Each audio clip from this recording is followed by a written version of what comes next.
For world affairs intelligence, the important point is this.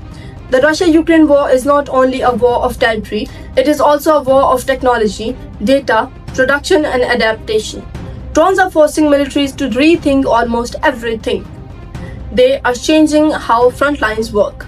In the past, soldiers and vehicles could move with some level of concealment.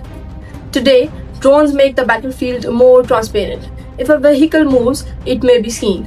If a supply convoy moves, it can be tracked. If troops gather in one place, they may be detected. This makes large movements more dangerous. It also makes logistics harder. Supply lines are backbone of every war. Armies need fuel, ammunition, food, spare parts, medical supplies, and communication equipment. If drones can disrupt those supply lines, they can weaken the entire military effort. This is why Ukraine has focused heavily on Russian logistics and infrastructure connected to war effort. And this is why Russia continues to use drones and missiles to pressure Ukraine's infrastructure and military capacity. The front line can include railways, fuel depots, command centers, communication networks, and supply routes far behind the battlefield.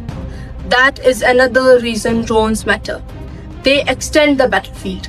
Now, what is the US learning? First, the US is learning that drone defense must become a basic part of military planning.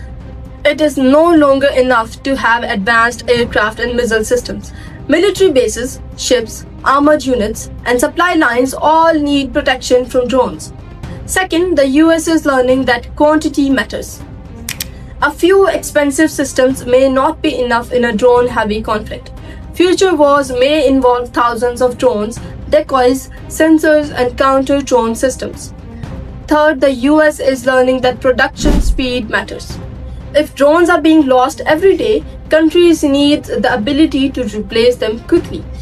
Fourth, the US is learning that software matters as much as hardware. A drone is not just a flying object. It is a part of a larger system involving sensors, communication, data, operators, and command decisions. And fifth, the US is learning that future wars will require closer cooperation between soldiers, engineers, software developers, and private technology companies.